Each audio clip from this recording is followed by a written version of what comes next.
All right, video start करने से पहले तुम्हें मैं सिनेरी समझा दूं। भाई सुबह के बज रहे हैं अभी 4, तभी मैं हॉरर वीडियो रिकॉर्ड करने आया हूँ। बस ये वीडियो है छलावा पार्ट 3 की। हाँ भाई, बहुत दिनों से मुझे इंतजार था छलावा पार्ट 3 का। तो भाई जिस चैनल से अपने वीडियो डाल चला मैं स्कैरी पंपिंग फुल के जानते ओनली को वीडियो स्टार्ट करते हैं। Okay let's go. इस कहानी के लेखक हैं धीरज कुमार सालुंके। वो सब तो ठीक है, भाई। लेकिन अब हम इस छलावे से बाहर कैसे निकले? ड्राइवर ने पूछा। इस पर श्याम ने कहा, अब केवल एक ही उपाय है, लेकिन इसमें खून बहने के चांसेस है। क्या है वो उपाय? छलावा अभी भी हमारे बीच किसी मृत शरीर पर कब्जा करके बैठा है। हमें उसे ढूंढना होगा और उसे मारना होगा, क्योंकि उसकी आत्मा मृत शरीर से ज्यादा मृत मजबूती शरीर? से चिपकी नहीं होती। जैसे ही हम उसको मारेंगे, उसकी आत्मा मृत शरीर छोड़ देगी और फिर वो किसी मृत शरीर में घुस नहीं सकेगी, क्योंकि एक अमावस छलावा एक रात सिर्फ एक ही मृत शरीर पर कब्जा कर सकता है। लेकिन हम में से ये छलावा है कौन? वो पीछे सोए हुए स्टूडेंट के शरीर में नहीं है, क्योंकि वो होश में नहीं है। वो हम पांचों में से एक है। क्या? लेकिन हम सब तो पांच जिंदा में से? हैं। नहीं, हम में से एक पहले ही मर चुका है। उसे छलावे ने मार डाला है और उसके शरीर पर कब्जा कर लिया है। कब्जे के बाद मृत शरीर बिल्कुल एक जिंदा आदमी लगता है, तो कैसे क्योंकि बोल सकते छलावा हैं अपने ताकत से जिंदा इंसान की नकल करता है। दिमाग खराब कर रहा है। वो है कौन? वैसे श्याम गंभीर हो गया ये लग रहा है और मुझे तो। उसने श्रीकांत की ओर देखा। बस अभी भी जंगल के रास्ते चल रही थी। ड्राइवर बस चलाते चलाते पीछे हो रही बातचीत सुन रहा था, क्योंकि उसे पता था कि अगर बस रुकी तो छलावा उसे निगल जाएगा। बस में सन्नाटा छाया हुआ था। हर कोई श्याम के मुंह से छलावे का नाम सुनना चाहता था कि तभी श्याम बोला, ये श्रीकांत ही छलावा है। ये क्या बकवास कर रहे हो तुम? होश में तो हो? माना कि तुम्हारी बुआ ने बहुत सारी भूतों की किताबें लिखी है, उसका मतलब ये तो नहीं कि तुम कुछ भी बोलोगे और हम सुनते रहेंगे। मेरा विश्वास करो सब, श्रीकांत ही छलावा है। जब ये वीरान जगह पर झाड़ी के पीछे गया था, तब मैंने इसे किसी साए की ओर घूरते हुए देखा था। जब मैं देखने के लिए आगे बढ़ा, तभी मेरी चप्पल में कांटा चुभने की वजह से मेरी चीख निकल गई और वो साया वहाँ से गायब हो गया। शायद तभी उसने श्रीकांत को पकड़ा होगा और उसके शरीर पर कब्जा किया होगा। चल जल्दी से इसे मार डालो, वरना ये भाग जाएगा। यह सुनकर सभी के होश उड़ गए, लेकिन उसकी बात में कुछ तो वजन था। ए श्याम, जबान संभाल कर बात कर। भतीजा है ये मेरा, अगर इसको किसी ने हाथ भी लगाया तो मार डालूंगा। हाँ। प्यून गुस्से में बोला, सर जी, इस पांडु की मत सुनिए। मुझे भी लगता है कि यही छलावा है, क्योंकि हम सभी ने झाड़ी से आती श्याम की चीख सुनी थी। श्याम बिल्कुल सच कह रहा है। ड्राइवर बस चलाते हुए बोला, अरे शक की सुई तो इस श्याम पर भी है। यह भी तो झाड़ी के पीछे गया था और दिखाई नहीं दे रहा था। ऊपर से यह विकास हम दोनों की नजर से दूर था। शायद इसे ही छलावे ने बस के नीचे खींच लिया और वहीं मार डाला। तो ये दोनों क्यों नहीं हो सकते छलावा? प्यून ने कहा। अरे मैं जिंदा हूँ, मैं छलावा नहीं हो सकता। श्याम ने कहा, हाँ, और ये श्याम हमारी कब से मदद कर रहा है। ये छलावा होता तो हमारी मदद क्यों करता? अब बचे तुम तो ड्राइवर के बाजू में ही थे, इसलिए ये श्रीकांत ही छलावा है। विकास सर जोर से बोले, अरे सर, इस पे उनको छोड़ो। आप सीट के नीचे से रॉड निकालो और उस छलावे का सर फोड़कर मार डालो। ड्राइवर बस चलाते हुए बोला। यह सुनकर श्रीकांत डर के मारे प्यून के पीछे छिप गया। विकास सर ने सीट के नीचे से लोहे की रॉड निकाली। प्यून ने उन्हें रोकने की कोशिश की, लेकिन विकास सर ने उन्हें धक्का मारा और रॉड श्रीकांत के सर पर मारी।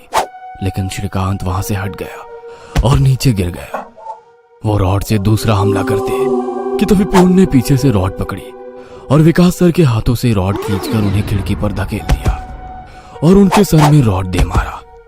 विकास सर हाथों से सिर पकड़कर वहीं तड़पते रह गए। उनके सर से खून निकल रहा था और कुछ ही देर में उन्होंने अपना दम तोड़ दिया। ले भाई, जिसे मरना था उसे मारा नहीं, उसे मार दिया। विजय मामा, जल्दी से पीछे आइए, इन दोनों ने विकास सर को मार डाला। यह सुनकर ड्राइवर ने बस बीच जंगल में रोक दी और वो पीछे भागते हुए आया। उसने प्यून के हाथों से रॉड छीना और उसे धक्का दे दिया। तुम नहीं सुनोगे, इसलिए पहले मुझे तुम्हें ही मारना होगा। ड्राइवर गुस्से में प्यून से बोला और वो प्यून के सर पर रॉड से हमला करता कि इससे पहले ही प्यून ने कांच का नुकीला टुकड़ा तोड़कर ड्राइवर के पेट में घोंप दिया। ड्राइवर जोर से चिल्लाया और नीचे गिर गया कि तभी बस के बाहर से भीड़ की आवाज सुनाई देने लगी। रास्ते के बीचों बीच बस लगाई है इन्होंने। कोई तेजी से अरे चलती ये गाड़ी तो बस से बात है। टकराई तो क्या होगा? बाहर निकालो इन लोगों को और सजा दो इन्हें, सजा दो। बस के बाहर से आवाज आई और बस पे पथराव होने लगा। पियून आगे की तरफ भागते हुए गया तो देखा कि ये सब बहुत लोग से कहाँ लोग से आ गए? बस पर पथराव कर रहे हैं। लोग गुस्से से चिल्लाने लगे, बाहर निकलो बुज़दिलो, अंदर क्यों छुप कर बैठे हो? अरे क्या हुआ भाइयों, आप ऐसा क्यों कह रहे हो? पियून चीख चीख कर उनसे पूछ रहा था, लेकिन कोई भी उसकी तरफ ध्यान नहीं दे रहा था। तभी श्याम श्रीकांत से बोला, ये लोग सिर्फ छलावा है, हम जंगल में रुके हुए हैं, इसलिए हम मुसीबत में पड़ चुके हैं। विकास सर और ड्राइवर दोनों मर चुके हैं, फिर भी हम छलावे से बाहर नहीं निकले। इसका मतलब छलावा अभी भी हमारे बीच में है और वो छलावा तुम्हारा मामा है। ये सुनकर श्रीकांत की आंखें फटी की फटी रह गई। नहीं नहीं, ऐसा नहीं हो सकता। अरे ऐसा ही है श्रीकांत, तुमने देखा कि किस तरह से तुम्हारे मामा ने विकास सर और ड्राइवर की जान ली। वो उन्हें सिर्फ घायल भी तो कर सकता था, लेकिन नहीं, उसने उनकी जान ली। अब तो अपने मामा प्रेम से बाहर आओ श्रीकांत और देखो उस आदमी को, वो तुम्हारा मामा नहीं छलावा है। यह सुनकर श्रीकांत सोच में पड़ गया। श्रीकांत, लोग अभी बस के कांच तोड़कर अंदर आ जाएंगे और हमारी जान ले लेंगे। इससे पहले हमें यहाँ से निकलना होगा। मैं बस को यहाँ से निकालता हूँ और तुम इस छलावे को पीछे बुलाकर इस कांच के टुकड़े से घोंप दो। छलावा मर जाएगा और हमारी जान बच जाएगी। श्याम बोला और ड्राइविंग सीट की तरफ निकल पड़ा। लेकिन तुम्हें ड्राइविंग आती है क्या? अरे मेरे मामा की ट्रैवल एजेंसी है, इसलिए मैं बस पहले ही चलाना जानता हूँ, उसने कहा और ड्राइविंग सीट पर जा बैठा। उसने बस चालू की और बस चलाने लगा। पियून पीछे श्रीकांत के पास जा पहुंचा। श्याम बहुत ही मन लगाकर बस को भगा रहा था कि तभी उसे पियून की चीख सुनाई दी। उसने मिरर में देखा तो पियून गले में हाथ लगा के नीचे गिर गया। श्रीकांत के हाथ में खून से सना कांच का टुकड़ा था। उसने अपने ही मामा को गला काट कर मार डाला था। श्रीकांत श्याम के पास आया। श्याम ने बस रोक दी। मैंने छलावे को मार डाला।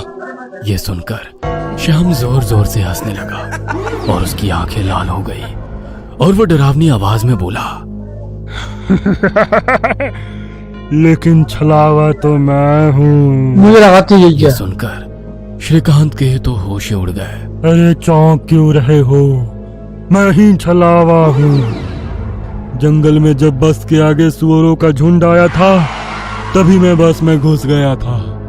मैंने बस में सबसे कमजोर और थका हुआ यात्री चुना। ये श्याम थकान के कारण गहरी नींद में सो गया था। मैंने इसे जगाया और मेरा असली रूप दिखाया। मेरा डरावना रूप देखकर ये उसी वक्त सीने पर हाथ लगाते हुए मर गया। मैंने तुरंत इसके शरीर पर कब्जा कर लिया। तभी मैंने जाना कि पिछली सीट पर बैठा एक लड़का, मतलब कि तू, आधी नींद में था और टॉयलेट जाने के विचार में था, और मैंने अपना खेल शुरू कर दिया। मैंने बस में बैठे सभी को छलावे की कहानी सुनाकर डरा दिया, क्योंकि डर ही मेरा सबसे बड़ा हथियार है।